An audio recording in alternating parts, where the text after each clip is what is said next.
The snow fell heavily, thickly, almost silently, but everything around screamed death. It was Bastogne, in the cruelest winter of World War II, and the wind cut like blades while bursts of machine gun fire pierced tree trunks, shattering wood and hope at the same time.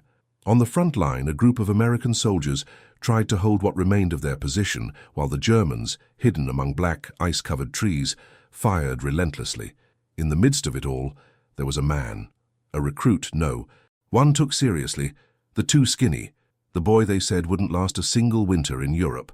Now he was there, buried in the snow up to his chest, trying to breathe amidst the smell of gunpowder and the throbbing pain of a shoulder wound. Beside him, two comrades agonized, each choking on their own blood while pleading for help that simply couldn't come. Whoever stood up, died. Whoever tried to run, disappeared in a second. The explosions lit up the cloudy sky like lightning tearing through the night, and each flash revealed the same terrible truth. They were isolated, without reinforcements, without enough ammunition, and the cold was turning the battlefield into a white graveyard. Any rational man would accept that this was the end, but there was something strange hanging over that skinny guy, something that even the Germans couldn't explain. He was slow to fall, difficult to hit, almost impossible to stop. With each burst of gunfire, his head sank into the snow, but his eyes remained open, fixed on some point that only he seemed to see. He saw his fallen comrades ahead. He saw the sergeant trapped behind a fallen tree. He saw the destroyed radio and the older men trembling with fear. And above all, he saw the truth that no one admitted. If someone didn't do something, they would all be found dead when the sun rose. A grenade exploded a few meters away, sending snow flying in a perfect arc, and for a second, everything fell into absolute silence, as if even sound had frozen. In that instant, the recruit felt an impulse he couldn't explain. It wasn't courage, it wasn't bravery. It was a kind of silent refusal to let those men die there.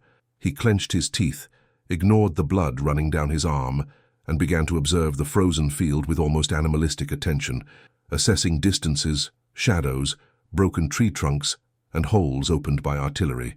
What was he looking for? He didn't even know for sure, but something was about to change, something no one imagined possible. He took a deep breath, hot smoke escaping his lips while more shots cut through the air. Then, amidst that white inferno, something inside him awakened. And this is where the story truly begins. At that moment when everyone believed the skinny guy would be just another frozen body in the snow, but they were about to discover otherwise. Have you ever stopped to think about how a skinny recruit, wounded and buried under the snow in Bastogne, still found the strength to keep his eyes open while everything around him screamed that he wouldn't survive? Before continuing this story, take the opportunity to subscribe to the channel if you enjoy these intense and realistic war narratives. It helps me continue bringing stories like this. Also, leave a like and comment below which city and country you're watching from. It's always amazing to know how far these stories are reaching. The snow was still falling, but now it wasn't just the cold that gripped the men's chests. It was the feeling that something extraordinary was about to happen. After the explosion that silenced the field for a moment, the too skinny for war, that recruit, underestimated even by his own platoon, lifted his head from the snow as if he were seeing a kind of invisible map scattered among the frozen trees. It was as if each hole, each fallen trunk, each shadow blurred by the wind had a hidden meaning that only he could decipher. While the officers shouted desperate orders, trying to coordinate an impossible defense, he seemed immersed in another kind of calculation, an instinctive calculation shaped not by military training, but by years of silent survival in rural Kansas. The cold that paralyzed the other soldiers didn't seem to affect his body in the same way. He trembled, yes, but it was a controlled, almost useful tremor, as if he were familiar with that kind of winter. Bastogne wasn't Kansas, but the resilience that Kansas had built in him was now proving key in the fight for survival. He remembered his father saying that when winter tightened its grip, it was no use playing the hero.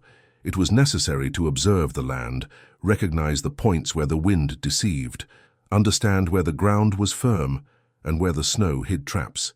And there, in the midst of the greatest siege of the war, this simple, almost banal knowledge began to transform into a weapon. While everyone else tried to take cover behind frozen sandbags, he observed the pattern of the German gunfire. They were rapid bursts, always concentrated on the same spots, exactly where any more robust soldier would sink trying to run. It was a perfect psychological trap. The Germans knew the weight of an average American soldier and knew where his footsteps would make him an easy target. But there was something they hadn't expected. The skinny recruit weighed almost 20 kilos less than average. He didn't sink into the snow in the same way. His stride was light, almost silent, and instead of revealing his position, it blended into the roar of the wind. When a new burst of gunfire crossed the field and struck a tree trunk behind which two soldiers were trying to take cover, the skinny man saw a tiny opportunity, a space so narrow between two firing points that any larger man would have dismissed it immediately. But he didn't. He realized that if he crawled at the right angle, using his elbow for support and distributing his weight without raising his torso, he could advance, almost a meter at a time without raising suspicion. The plan was insane, idiotic even. But in that scenario, insanity was the only possible response. He took a deep breath, and the steam rose slowly before him. He remembered when he was a child and had to crawl through the narrow pigsty on the farm to rescue puppies stuck in the mud. Small, silent, precise movements. That rough, forgotten world, far from military glamour, returned now, as if it had been a secret training for this moment.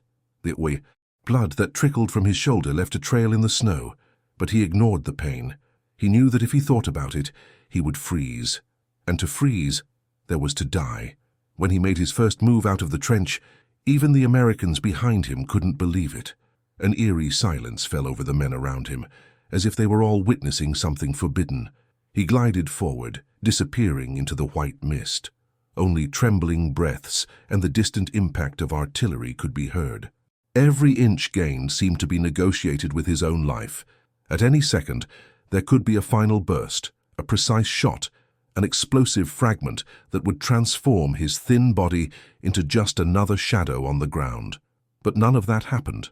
On the contrary, with every meter he advanced, it seemed as if the entire field bowed to his movement, as if the snow embraced him. The Germans began to notice something wrong when they saw one of the wounded disappear from sight, slowly pulled back, as if by invisible hands. From the American trench, some soldiers began to whisper, "He's getting them. My God, he really is getting them." The idea was absurd, illogical, but it repeated itself before their eyes. A second wounded man disappeared, then a third. And then a German burst of fire passed so close to the skinny man that it kicked up snow in his face.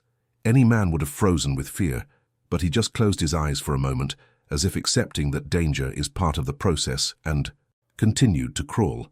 Each advance felt like a personal challenge between him and death. The enemy artillery, which had previously been merely destructive, now seemed directed exclusively at him, as if the German soldiers had understood that this thin man was more dangerous than an entire platoon. The tension increased when a shot hit his helmet, tearing it from his head and revealing his sweaty, frozen hair. But instead of retreating, he quickened his movements. That blow hadn't been a warning. It was a reminder. Time was running out. The wind picked up, covering almost his entire body with fresh snow. This, which would have been a problem for any other soldier, became his best camouflage. Now he was practically invisible, a white blur among white shadows. When he reached the next wounded man, a soldier too young to be there, the skinny man placed his hand on his chest and whispered, "Don't say anything." The boy simply nodded, his eyes filled with tears. He pulled him back, inch by inch, feeling the frozen body resist in certain places but never giving up. From a distance, the Germans began to argue amongst themselves. To them, it was impossible that a single soldier was doing that. There must be a group hidden somewhere, an unknown American tactic. But there wasn't. It was just him, the skinny one, the man everyone underestimated, the ghost of Bastogne. And as he dragged the soldier back to the trench, the Americans watched in complete silence, unsure if they were witnessing courage, madness, or something in between. But they knew one thing. That night was far from over, and that man, he hadn't even shown half of what he was yet to do. Night was advancing like a silent predator, and every minute in Bastogne felt like a direct negotiation with death itself. After rescuing 3 wounded men in impossible conditions, the skinny man returned to the trench, his chest heaving and his fingers so stiff he could barely close his hand. The men around him stared at Him with a mixture of disbelief and fear, not fear of him, but of what that situation said about the world. Because when a frail, wounded soldier, without proper equipment and without any leadership position, began to do what not even the most experienced sergeant dared to attempt, something was out of place. And at the same time, something was exactly where it should be. It was as if God had placed that guy there for a reason no one yet understood. The sergeant, who had previously viewed the skinny man as a problem to be managed, now held him by the arm and said in a low voice, "You've done enough. No man would ask for more than this." But the skinny man didn't answer.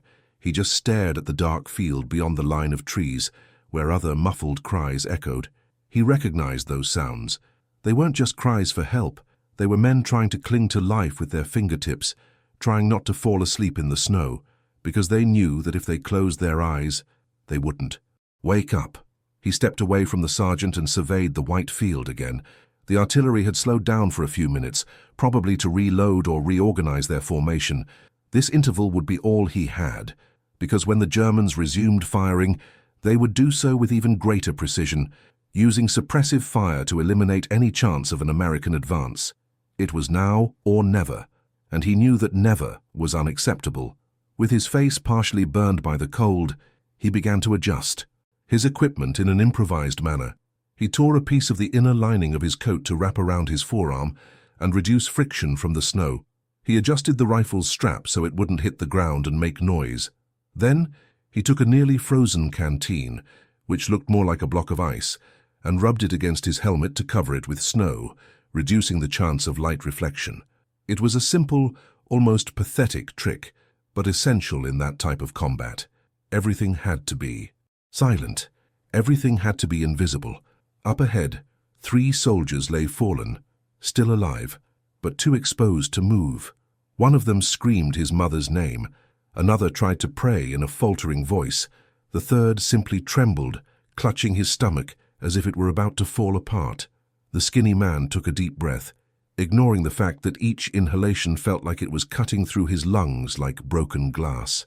The wind blew in unpredictable gusts, erasing footprints and mixing the smell of smoke with the icy odor of blood.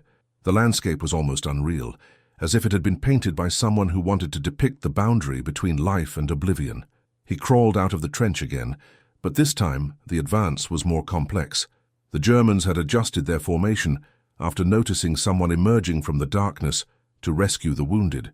Now they fired in wider patterns, searching not just for a single target, but for any suspicious movement. The skinny man had to synchronize each movement with the wind, using the sound of the gusts and the snow hitting the tree trunks as natural cover. His body seemed to respond on its own, moving with a precision beyond consciousness. He was no longer a soldier. He was a shadow creeping among frozen ruins. When he finally approached the first wounded man of that new wave, he realized the man was almost unconscious. His face was blue, his lips cracked, his hands stiff. He placed his hand on the soldier's face and whispered, "I'll get you out of here, just don't fall asleep." The man opened one eye, just one, and a thin tear froze in the corner. The skinny man wrapped his arm around his waist and began to drag him, but a shot pierced the ground just inches from his boot. Then 2 more, 3, 5. The Germans had finally realized where he was. He sped up, even knowing that any increase in speed would increase the risk. It was like running in slow motion, each movement requiring superhuman strength. When he managed to get the wounded man halfway, an explosion threw him aside, burying his body in loose snow. For a few seconds he saw nothing but white, an absolute, blinding white, as if he were inside a cloud. He didn't know if he was still alive, but he knew he couldn't stop. With almost animalistic effort, he stood up and continued dragging the soldier, his muscles burning, his shoulder throbbing, the cold penetrating to his bones. Upon reaching the trench again, the men pulled him inside, along with the wounded man. He fell on his back and stared at the darkened sky.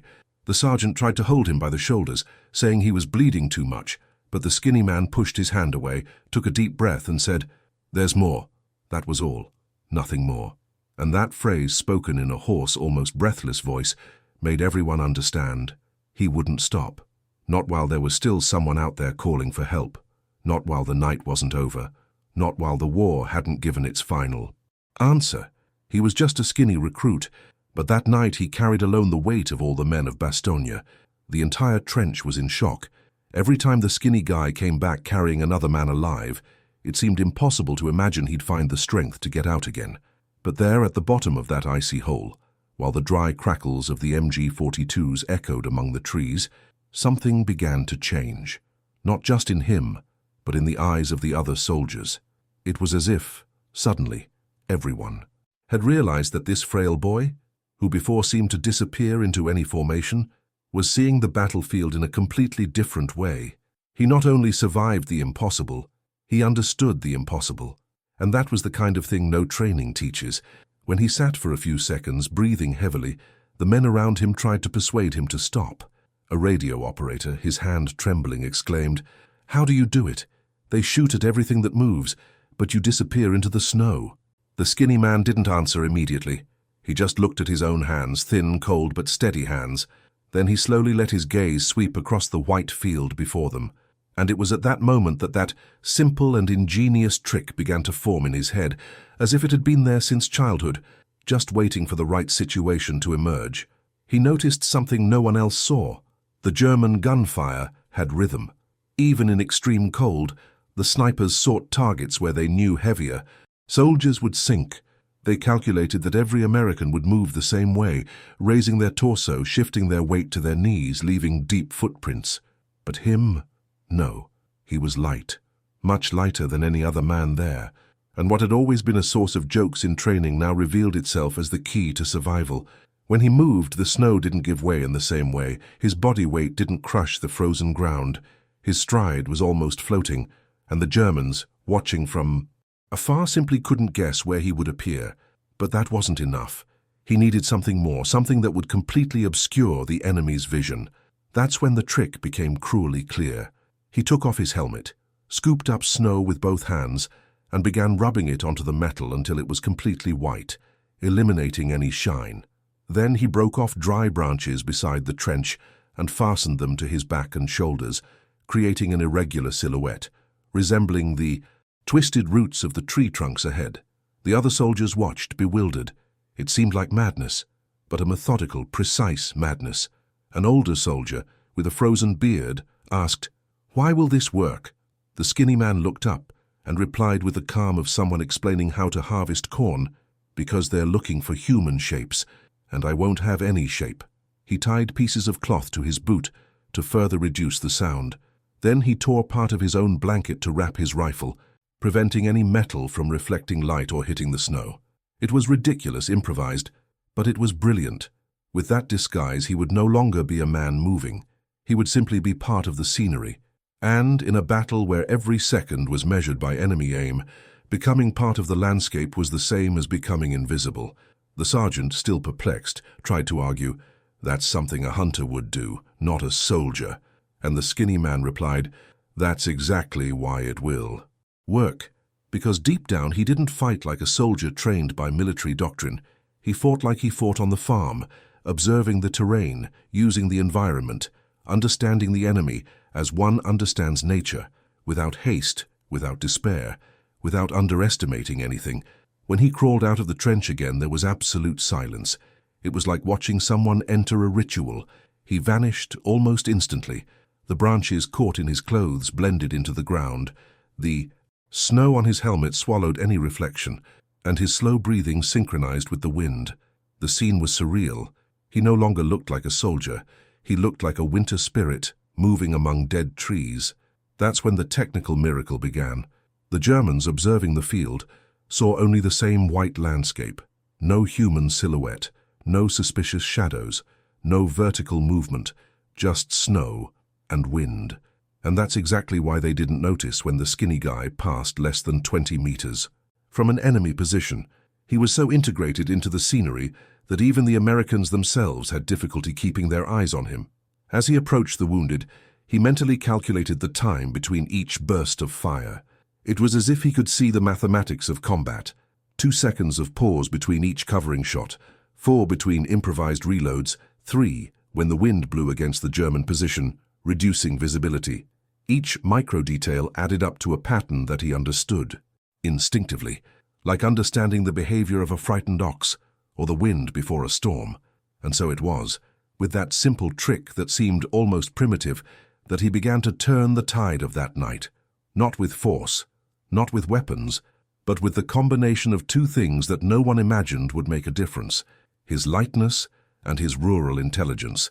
That improvisation, which any general would have dismissed as stupidity, allowed him to cross the kill zone as if he were walking in his own backyard.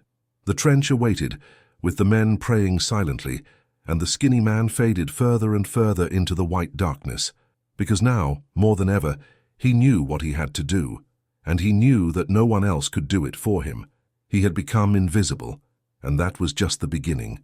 The night in Bastogne changed dramatically the moment the skinny man became invisible. It was as if something supernatural had descended upon that frozen battlefield. At first, no one could understand what was happening.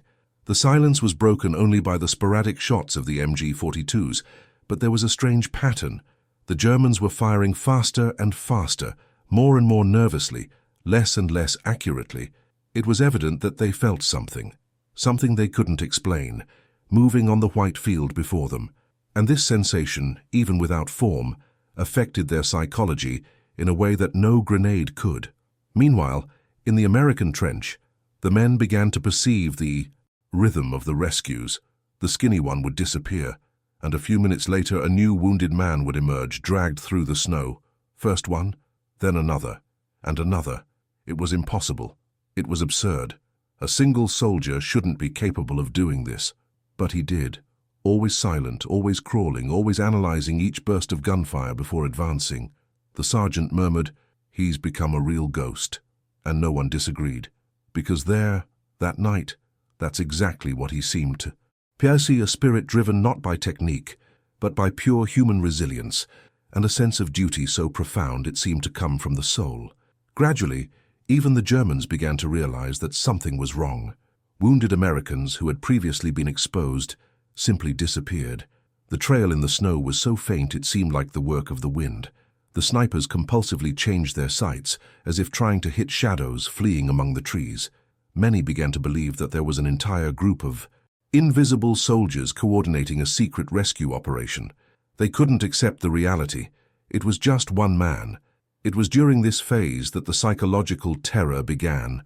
With each missed German shot, with each disappearing movement, their confidence diminished. And confidence is the first soldier to die in any battle. The Americans perceived this as well. It was like watching a silent duel, where the courage of a single man destabilized the morale of dozens of enemies. With each return of the skinny boy, the morale of the Americans increased, as if that boy were rekindling a flame that the snow insisted on extinguishing. But the height of this terror began when one of the German snipers reported to his commander that he had seen something moving, but it wasn't human. The phrase spread among the troops, generating unease. They tried to hit whatever it was, and missed. One soldier, in desperation, fired an entire burst into the air. Another threw a grenade without seeing any target. The psychological pressure of firing without knowing who or what was targeting began to erode German discipline. While they despaired, the skinny man kept moving forward. He was no longer driven solely by the need to rescue. It was as if he had entered a trance-like state, a combination of adrenaline, pain, and faith that propelled him forward, even when his fingers were so frozen he could barely feel his own rifle. His breathing was ragged, but his eyes remained alert, calculating every detail of the terrain like a wild animal sniffing out danger. When he reached the sixth wounded man, he realized the man was trapped under a tree trunk felled by artillery fire. His leg was crushed, and lifting that log seemed utterly impossible for someone so thin. But the skinny man didn't dwell on the impossibility. He carefully positioned himself, using the terrain's natural leverage, bracing his wounded shoulder as if it were made of stone, and managed to lift the log enough to pull the soldier out. The pain in his shoulder blurred his vision. He almost fainted right there, but even so he dragged the man back to the trench, advancing as if he were dragging his own destiny through the snow. The Americans, seeing this scene, were paralyzed. The sergeant dropped his weapon. A corporal began to cry. It was like witnessing a miracle or divine madness. "He's going to die out there, but he doesn't know when to stop," one of them murmured. And indeed, With each rescue, the skinny man's face seemed paler, more rigid, more consumed by cold and exhaustion. But his eyes were becoming more and more determined. On the German side, fear had become palpable. One of the officers shouted increasingly confused orders. They tried to surround an enemy they couldn't see, tried to predict the footsteps of someone who left no footprints. The snow swallowed any evidence, and the wind extinguished any chance of tracking. A feeling of powerlessness spread among them, and the war that night began to silently tilt in the American direction. The peak of this psychological terror came when a German shot hit a shadow and kicked up snow, but there was no one there. The sniper, terrified, believed he saw a human figure disappear before his eyes. He began shouting at the others, pointing desperately at nothing. The commander ordered him to shut up, but he continued trembling, because in that silent white field, the only thing worse than a strong enemy was an enemy that didn't seem human. And so while the Germans sank into their own fear, the skinny guy kept saving lives, boosting American morale and changing the course of that brutal night. He didn't know it. He didn't think about it. He was just doing what he believed was right, what needed to be done. But the war was not over for him yet, and the worst part was about to begin. The Germans no longer had any doubts. There was something on the Bastogne field that they needed to eliminate immediately.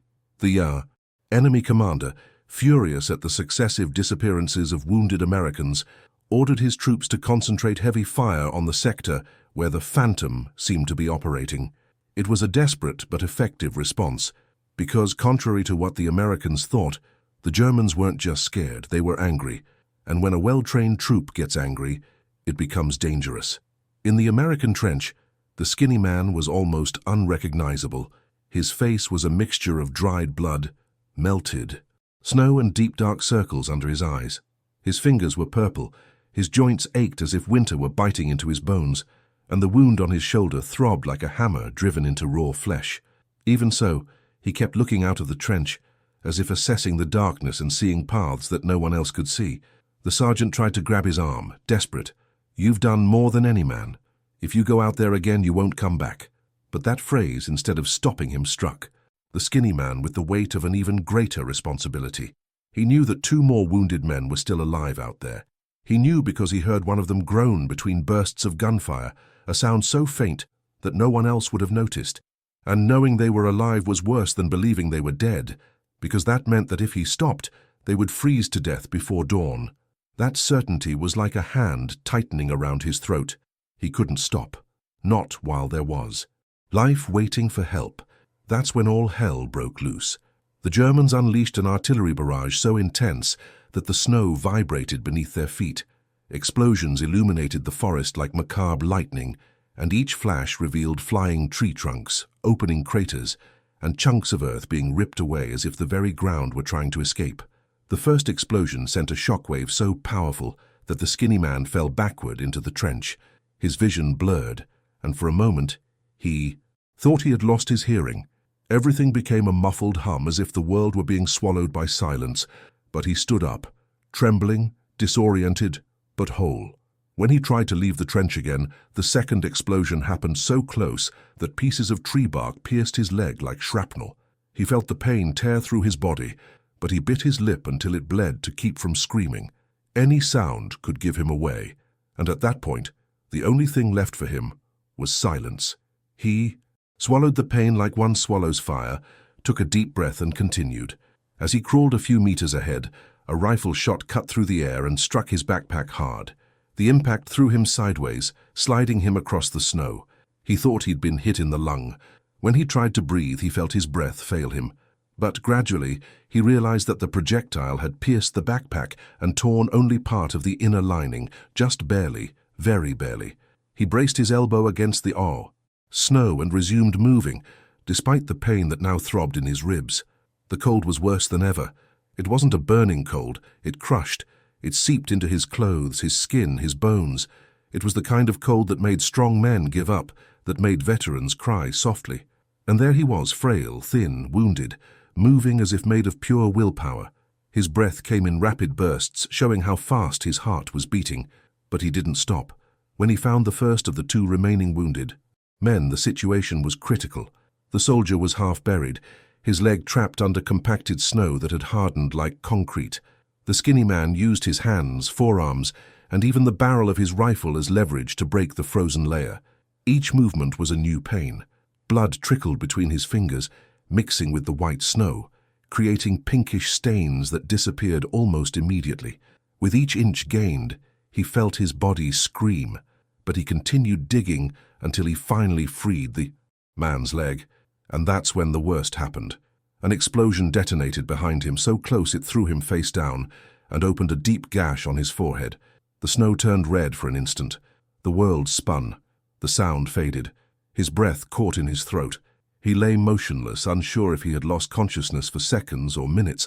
When he came to, he realized the soldier he was trying to save had begun to tremble violently. Advanced signs of hypothermia. There was no more time. Either he dragged that man away now, or he would be rescuing a corpse. With an almost superhuman effort, he wrapped his arm around the soldier and began dragging him back to the trench, just as the Germans began firing directly at the area where the explosion had occurred. They knew he was there. They wanted to kill him. It was a hunt now, clear, cruel, without rules. The skinny man managed to use newly formed craters as cover. With each burst of fire, he mentally counted the intervals between shots. It was as if he were dancing between death and instinct, between courage and despair. When he finally reached the trench, the soldiers pulled the wounded man out and then tried to pull the skinny man out.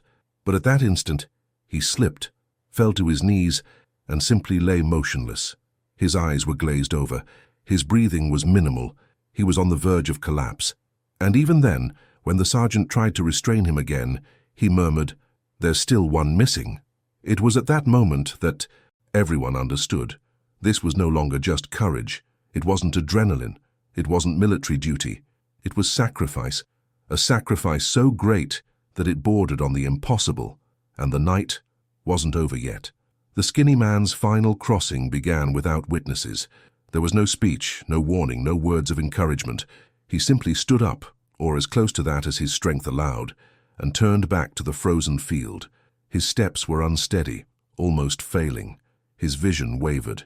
The dried blood on his face began to crack again in the biting wind, but within his eyes there was something unwavering, a silent, almost stubborn gleam that no German, no explosion, no cold would ever extinguish. It was the absolute certainty that a man abandons no one. Never. The soldiers in the trench didn't have the courage to stop him. It was like trying to stop a river with their bare hands. They knew he was on the verge of death, that his frail body was about to give way, that the next shot could pierce his chest without resistance. But they also knew that if they held him back, something inside him would die, and that would be as terrible as falling out there. Then they watched him disappear into the white once more, this time with steps so slow they seemed part of the wind itself. Outside, the Germans were no longer firing as before. Rage had given way to fear. It was clear that they understood, even without seeing clearly, that there was a man defying all odds, moving in a way that simply made no sense. That kind of courage dismantles any strategy, and the more they tried to track his movement, the more he seemed to dissolve into the environment. The field was a labyrinth of craters, broken tree trunks, and sunken snow. But for him, everything had logic. Everything had a route. Everything had a purpose. The last wounded man was near a tree that had collapsed after being hit by artillery. He was unconscious, his face partially covered in snow. The skinny man approached him, with difficulty, dragging his own body as if every inch had been ripped from a reserve of energy that should have run out hours before. He touched the soldier's icy face to check if there was life. There was. Weak, but there was. That was enough. When he began to drag the man, he realized his hands were no longer responding properly. Ice had completely engulfed his fingers, and movement was slow, stiff, and painful. But he didn't stop. He braced himself with his forearm, used his elbow as an anchor, and pulled the wounded man inch by inch. The Germans noticed the movement and began firing, but the wind picked up, kicking up snow and obscuring their vision. It was as if the entire winter was protecting that last effort, as if even nature understood that what was happening there transcended war. The American trench watched from a distance, but the skinny man was almost impossible to see. Just a blur, a white shadow, crawling, fighting, surviving. When he finally reached a few meters from the American line, his strength gave out. His body collapsed onto the snow. He tried to get up, but his arms no longer obeyed. It seemed like the end. It seemed he had pushed too far, gone too far, crossed the line that separates courage from mortal sacrifice. It was then that 3 American soldiers rushed out of the trench, braving gunfire and explosions, to pull the skinny, wounded man out. They dragged him inside. He fell on his back, breathing heavily, his vision flickering between darkness and flashes of white light. But he heard a phrase spoken in a trembling, almost childlike voice by one of the men he had rescued. "You saved us all." And then he fainted. He woke up hours later in the triage center, warmed by blankets, his face burning and his whole body throbbing. The doctor asked his name, then asked if he was aware of what he had done. The skinny man, still groggy, only replied, "I did what I could." But that "what I could" had changed overnight, because the 14 men he rescued survived, and that feat, born of stubbornness, pain, and almost naive courage, became history. When the news reached the officers, there was disbelief, then astonishment, then a silent pride. The commander asked to see him personally. He shook his cold hand and said, "Soldier, what you did here is not just bravery, it's a miracle." The skinny man just smiled shyly, as if he didn't know how to handle praise. For him, it wasn't heroism. It was duty. It was humanity. Months later, when the war ended, he returned to Kansas. He returned to the hard-packed fields, the wooden fences, the smell of the barn, the simple life he had always known. There, no one imagined what he had done. He never told anyone. He only said that he served, that he did his part, that he came back alive, and that was enough. But those 14 men never forgot. The army never forgot. History never forgot. And even today, in the records of Bastogne, there is a phrase written next to his name. They mocked the skinny guy until he defied death itself. The war made him a hero, life made him just a man again, but the legacy, that will never cease to exist. What did this story teach you about courage and about never underestimating anyone? I really want to know your opinion. Comment below what most impacted you in this journey of the skinny kid who became a legend. If you enjoyed it and want to continue following intense stories like this, subscribe to the channel and leave a like. This helps a lot and makes this community grow even more.